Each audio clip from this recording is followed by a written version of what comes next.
Congratulations to Cody Williams being the first one to give out an outright winner on Green on the Greens, cashing in Max Homa. I think he was around 40-1 when I checked to win the Wells Fargo Championship. Cody, congratulations. I knew, in my defense, or credit to me, I should say, I knew you were going to have a hot week coming because you were cold a few weeks before, and I knew a good week was coming. You hit Max Homa. How are you feeling? Feeling great, man. I don't think I've had an outright winner pick even like before we started the show. I think it'd been since Luke List won, whenever that was. So it was a long time coming. So it feels good to see one go through the hoop.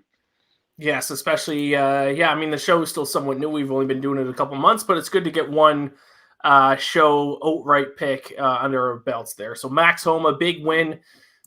We have been saying it for a while, the both of us, that he is one of the more underrated golfers on tour. I looked at WinBet today. He's still 100-1 to win the PGA Championship next week.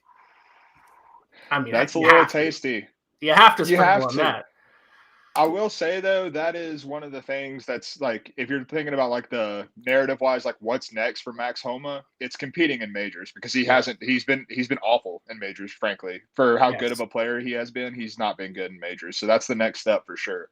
Yes, very true. He did make the cut at the Masters, but then he fell off over the weekend and finished close to the bottom of the group who did make the cut. But this week's action, we are going to talk a little AT&T Byron Nelson, a little warm-up to next week's PGA Championship at Southern Hills. But before we get into our picks for this week, we always want to do a little recap of last week's picks. We do the recaps when we have good weeks. We do the recaps when we have bad weeks. So let's start with you, Cody, since you had a hot week there because you not only did you hit Max Homa to win, but you hit another one as well. So missed the cut. Your pick was Paul Casey. That one was void because he did withdrawal. Is he trolling us at this point? Because he keeps showing up to events and then withdrawing. Like, what's going on? Like, if you're not healthy, stop showing up.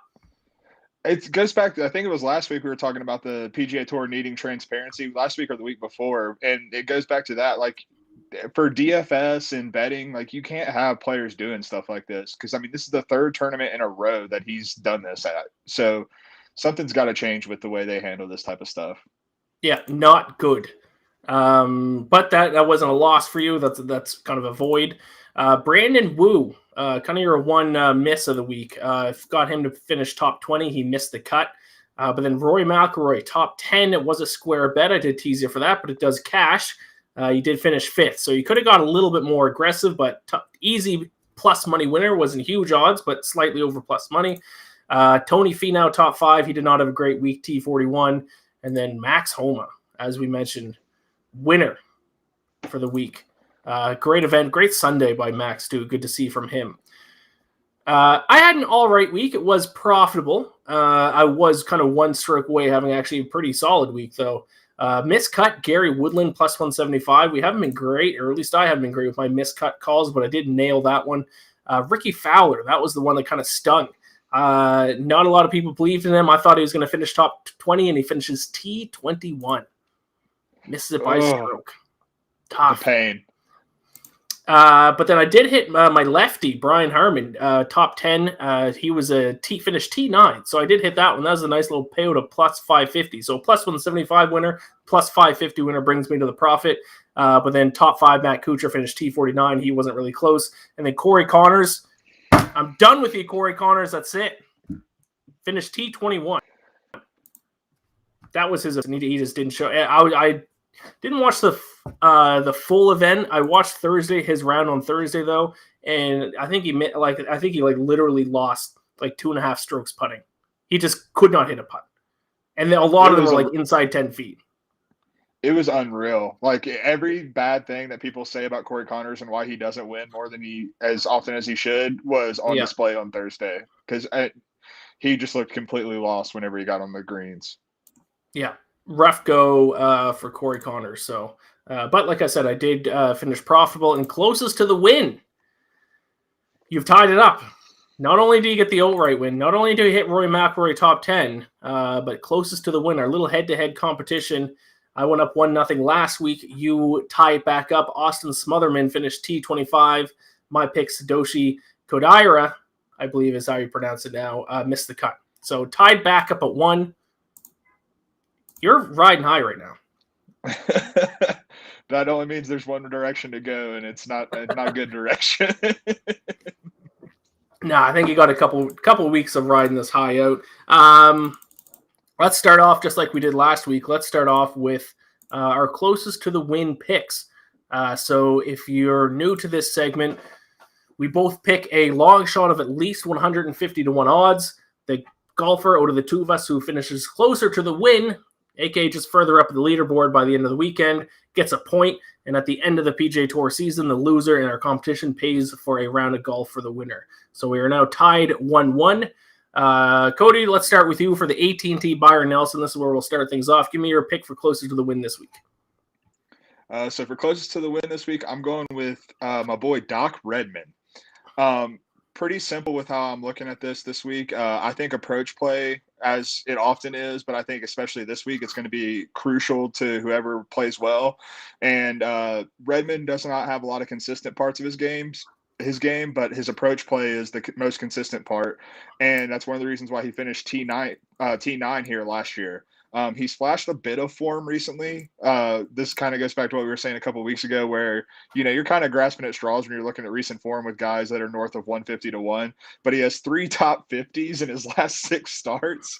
And I'm taking that as a positive to show that he is trending at least a little bit of form. And so that's who I'm going with this week. All right. And I'm going with Hudson Swafford.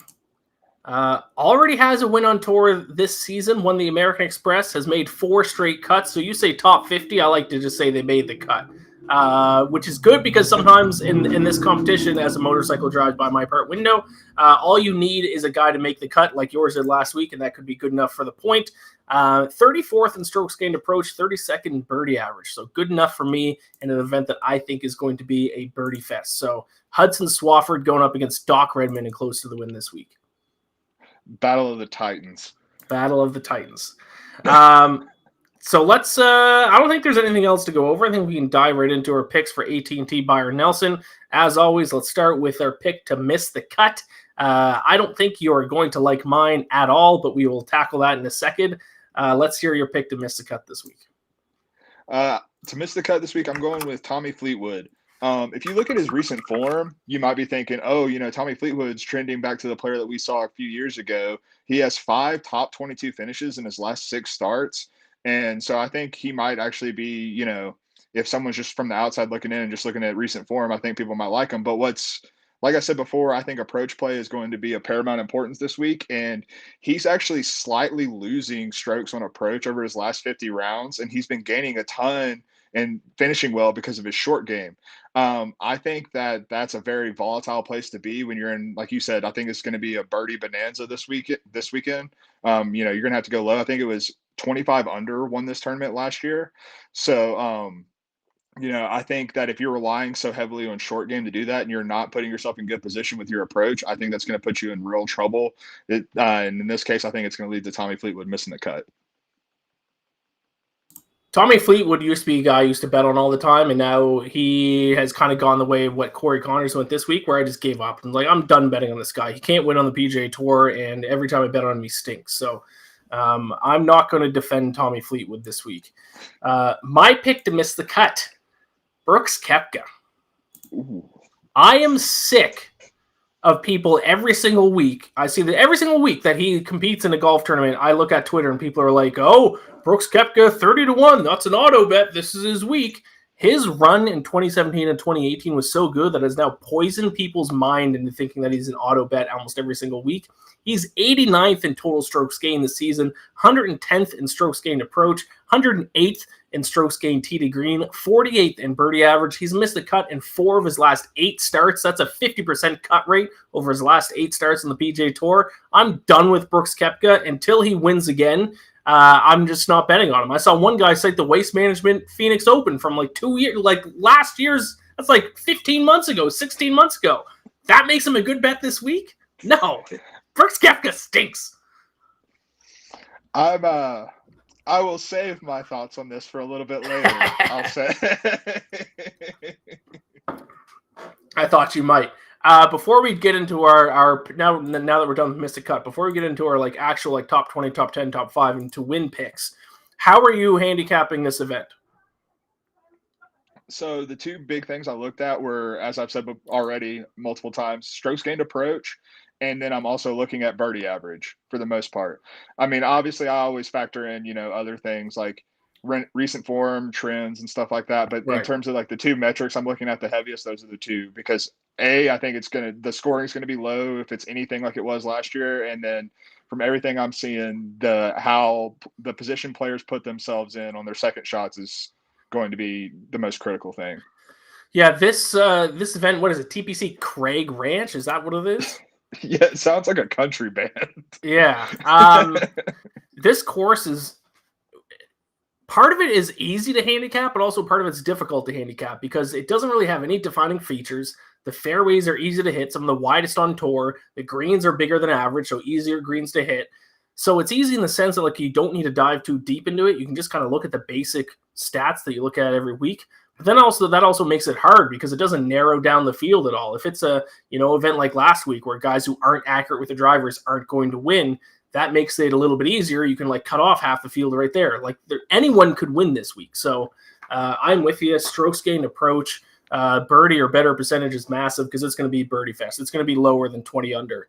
Is going to be the winner this week. So I think it's actually going to be a pretty chalky event because this field is pretty strong. And in these birdie fest fields, it's going to be hard for someone like far down the odds list to out-duel some of the best golfers in the world over a 4-day tournament. That's really just going to be a birdie fest. So that was my quick thoughts on that. Let's get into our actual picks here. As always, starting with top 20. Cody, go ahead. I'm going with a guy who has just been hot in the past few weeks, and that's Kurt Kitayama. I saw consensus odds around plus 500.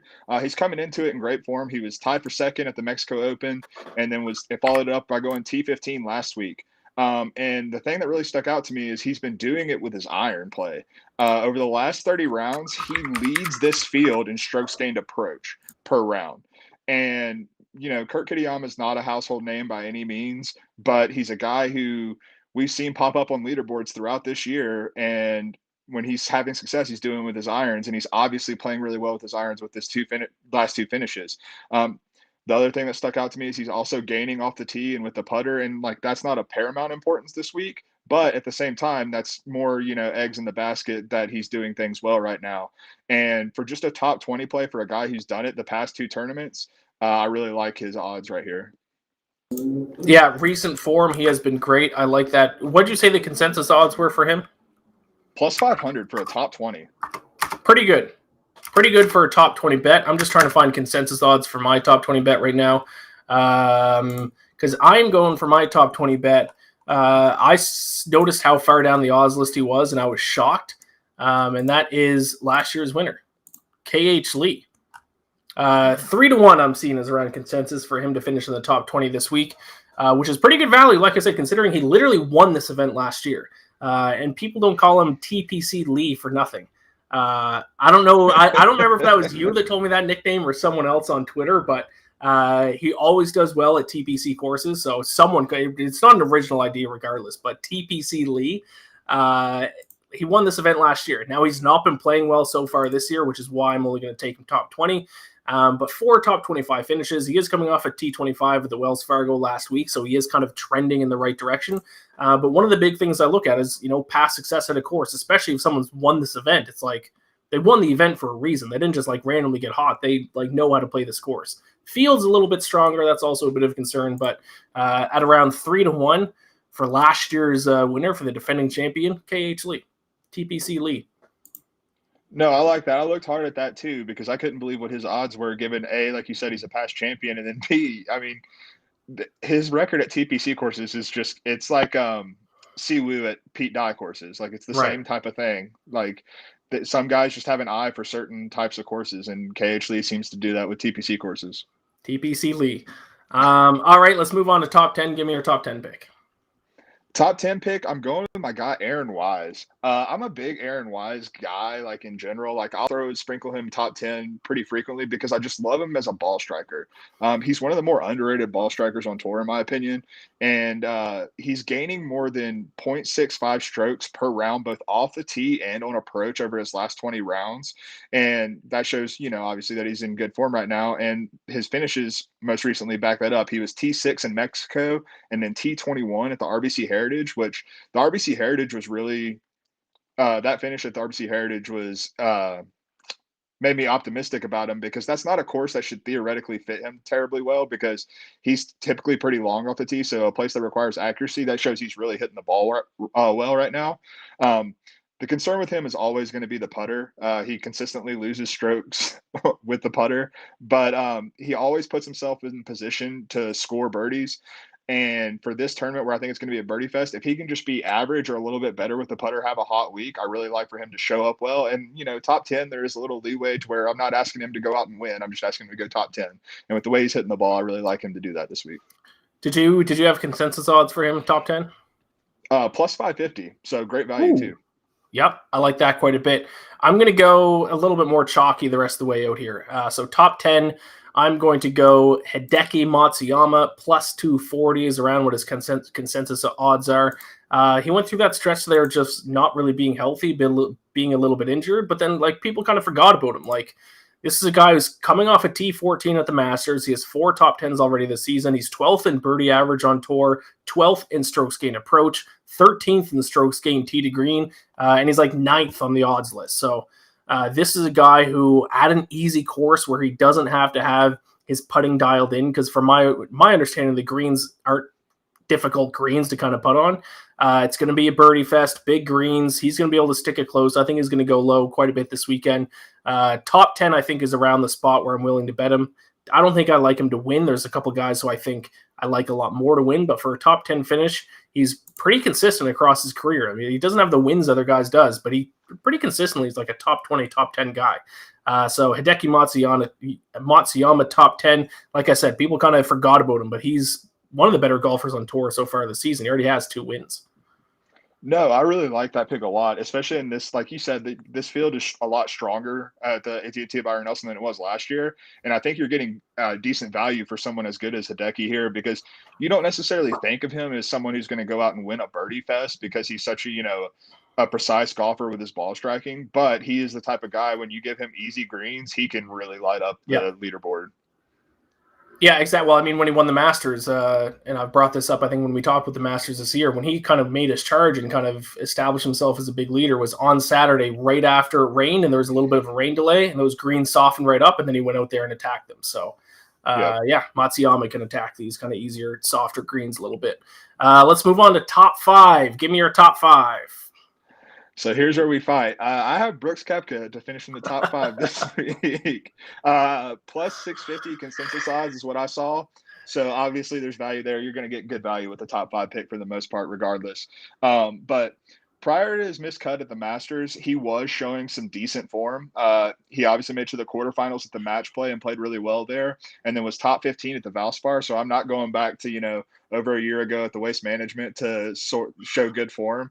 And then where he really struggled at the Masters, he didn't play terribly with his ball striking. He had one of the worst putting weeks of his entire career.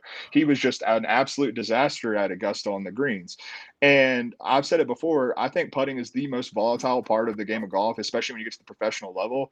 And so if someone has that bad of a putting week, I kind of dismiss it, especially if they're historically a decent putter, which Koepka is.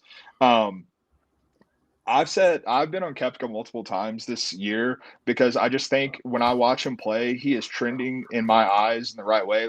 He's striking the ball better. And then the fact that we're leading into a major leads me to believe that, he's going to keep that trend going because even if he hasn't been winning majors like he was in 2018, 2019, he still plays well in majors.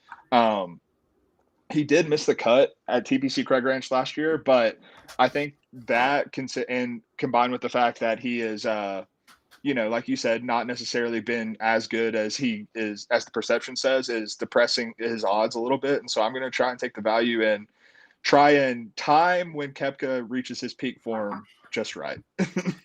Do his approach numbers concern you? Because like I said, when I said I'm going against him and got him to miss the cut, 110th in strokes gained approach. Yes and no, because I think there is a chance that, he's not all the way back yet, but I've seen I think the reason those numbers are so low is because he has been inconsistent. And so it's been, he'll have a promising week, and then he'll follow that up with a week where you're like, well, what happened to what I just saw last week? And so there's a lot of volatility that I think you're working with there, which I think affects those numbers. But I am banking on the volatility to break my way this week. All right. We are on, I don't know if we've ever been on this opposite sides on a golfer before on the show. So I had Brooks Koepka to miss the cut. You have him all the way to finish top 5, not even top 10 or top 20. Aggressive with a top 5 play on Brooks Koepka. That's right. Well, I mean, that's the thing is I feel like that encapsulates who Brooks Koepka is right now. Right. Like he's either going to miss the cut or he's going to be in contention. Like there's no in between. Yeah. He's not a guy who finishes T35. Like that's just not in his DNA. Sometimes, to be honest, I kind of feel like if Koepka's like close to the cut line, I think there's been a few times he might like purposely miss the cut. Oh, absolutely. I mean, he's losing out on money in that way, but he's got enough money at this point. Because there's been a few times he's been close to the cut and then just like it's bogey like one of the last few holes to miss it. So, yeah, we'll see. All right, then my top 5 bet. Like I said, I went chalky here. My top 10, top 5, and winner. Top 5, I'm going Sam Burns. I gave OKH to finish top 20. He won the event last year. The man who came second place here last year. And also, don't forget, this is kind of important because this is only the second time that they've had this event at this course. So last year was not a very strong field. So most of the top guys, this is going to be their first time playing here in a professional event. Sam Burns is not one of those guys. KH Lee won the event. Sam Burns came second place. Not only that, we all know this next part. Sam Burns is a birdie machine. Second in the field in birdie or better percentage. He won the Valspar Championship 3 events ago. Like in his last 3 starts, he went win at Valspar. He didn't miss the cut at the Masters, which was disappointing, but then he followed up big bounce back performance, second place, finished at the Zurich Classic in the team event. So, I mean, very good form outside the missed cut. He's a birdie machine. He's already proven he can play well at this course, and he has course experience, which a lot of the other top guys don't have this week. So, Sam Burns, I love him this week to finish in the top 5. Consensus is right around plus 350. I'm never gonna hate on a Sam Burns pick. I love watching the guy play, man. I think he's still underrated too. Oh, absolutely. I mean, people like with how much he's won over the past year and a half, like you would think that he would get the respect as like one of these emerging top young guys, and I feel like he's an afterthought in a lot of those conversations, which is crazy to me. Crazy. Insane. He deserves to get some respect. And then here we go. Can you go back-to-back with outright winners, Cody? Give me your pick to win the AT&T Byron Nelson. Well, speaking of young guys, I'm going with Will Zalatoris, your BFF, to win. My best friend. AT&T. That's right. He first off, strokes gained narrative off the charts this week for him. He's still looking for his first PGA Tour win and doing it in Texas, his home state. What better place to do it than there?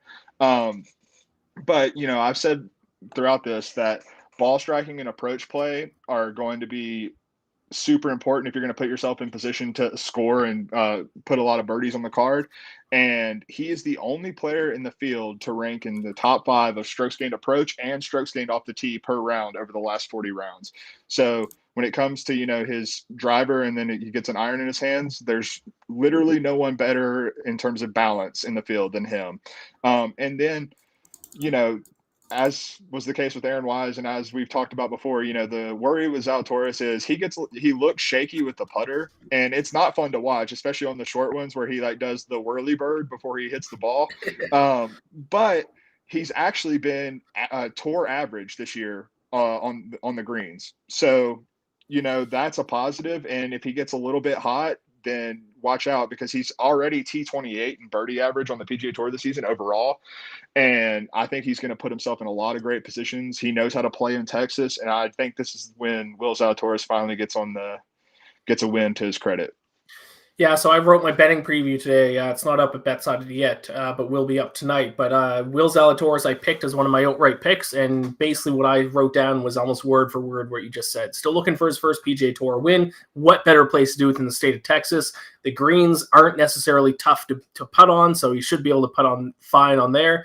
And then his strokes gained tee to green are out of this world. And you're getting a pretty decent price. I think consensus right now is around 20-1. So pretty decent price on him as well for him to get his first PGA Tour win. So, and he has, I think, 2 or 3 straight top 5 finishes or something? I had it written down somewhere. Yeah. Well, I mean, the Masters, I know the Masters and Zurich. I think, yeah, both of those he had top 5 finishes. Yep. I will say, make sure, obviously you want to bet at WinBet because they've actually had some really great odds. But if you're shopping consensus odds, make sure you shop around for something around 2-1 because I have seen some lower odds that you kind of want to stay away from, like 14-1, which there's not nearly as much value in that. So. Golf is one of the big sports that you definitely want to shop around at because you see some wildly different odds, but WinBet obviously has some of the best. Like I said at the top of the show, Max Homa is still 100-1 to win the PGA Championship there next week, and I don't think you're going to be able to find a better price than that. All right, my pick to win, give me Justin Thomas, right around 14-1 this week. Chalky event, like I keep saying, but I think Justin Thomas fits this bill to perfection. I talked about how Sam Burns was second birdie or better percentage in the field this week. Second to Justin Thomas, who's also first in the field in total strokes gained. So if we're just looking at overall statistics here, first in the field in total strokes gained, first in the field in birdie or better percentage. Scotty Scheffler is obviously the betting favorite right now, but I think he's being a little bit overvalued. Which is kind of tough to say about a guy who's won 4 events just this year, coming off a win at the Masters, number 1 ranked golfer in the world. But and maybe I'm just this is an assumption that maybe I shouldn't have, but I feel like there's just a little bit of a Masters hangover, a little bit of a hangover from this run he's been on. Because even if you listen to interviews after he won the Masters, like he teared up and was just talking about like how kind of like emotionally exhausted he was from this run that he's been on. And it just kind of felt like he capped it off with a Masters win. And now maybe he, might take a little bit of a step back. But obviously that's kind of just me, trying to play psychologist. He could come out and win this event by 10 strokes. I wouldn't be shocked. But the reason why I'm saying that is I just think Justin Thomas presents a little bit of better betting value, second on the odds list. And also, Justin Thomas's biggest weakness, driving accuracy. When he's off, where he's off is he tends to spray his driver a bit. But with these fairways being as wide as they are, he can do that a couple of times, and it's not going to hurt him that bad. So the course does kind of play to his weaknesses as well in a positive way. So Justin Thomas, like I said, he's around 14-1 to win. He hasn't won since the 2021 Players Championship. So I hate it when people say someone's due. But I think Justin Thomas is kind of due, especially because he's still playing very good golf. He's just not able to get wins recently. So JT, my pick to win. No, I'm 100% with you on the due point because, a lot of the times that is like overrated. But when you're talking about one of literally the best players in the world, like right. He's due. Like Justin Thomas should have won probably twice, but like in that span since he's won. So, he is actually due. And he's like still putting up the numbers, some in some senses even better numbers than when he was winning like 3-4 times a year. So exactly. Like if his numbers didn't add up, and I wouldn't just say just because he's Justin Thomas. If you look at his numbers are still amongst the best in the PGA Tour. So he's going to win sooner rather than later. And I think an event that has wide open fairways that aren't going to penalize him too much off the tee, but is also just going to be a birdie fest fits his style of play to perfection. So JT to win the AT&T Byron Nelson. No, there you have it. And also to your Scheffler point, I almost got a little squirrely and picked him to miss the cut this week. The big reason behind that, though, was if I'm remembering correctly, he did not play particularly well at the Zurich. Yeah, he did all right, but like I forget who his partner was now. Ryan Palmer. So then again, it's like, they didn't do well, but like how much of that was on Ryan Palmer being his partner too, who's having a bad year. But I don't think they were top 10. I think they were like 15th or something. Yeah, and they made a late charge on the weekend. But more importantly, going into playing armchair psychologist for him, I think being the Masters champion the week before the next major on the calendar adds more pressure to where he's focused on next week because he knows he has to back up his first major win, with another good performance in a major. So I think we talked about it before, I don't put too much stock into, this is just a tune up for this guy, or this is just, he's just getting some practice rounds in before a major.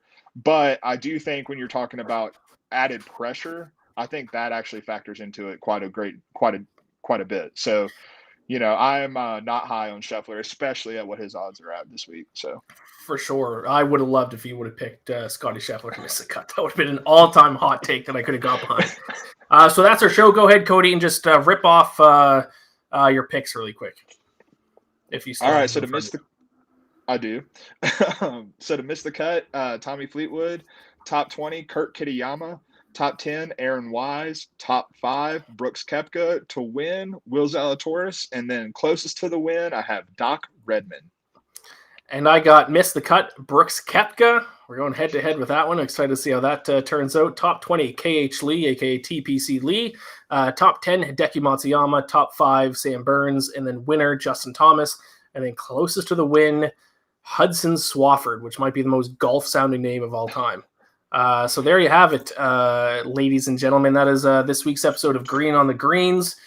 Be sure to tune in next week because we got the PGA Championship, the second major event of the year next week, taking place at Southern Hills in, do you know where it's at? Trivia question? Tulsa, Oklahoma. Nice job. Yep, Tulsa, Oklahoma. I read somewhere that's actually why a lot of the stronger, like, top golfers are playing this week because the PGA Championship's a little bit pretty close geographically in Oklahoma. So be interesting to see how this week turns out, and then we'll be back next week for a very big show. So be sure to tune in for that. For myself, from Cody, thank you all for watching. Like and subscribe, all that good stuff you're watching on YouTube. Best of luck with your picks, and we'll talk to you next week. See ya.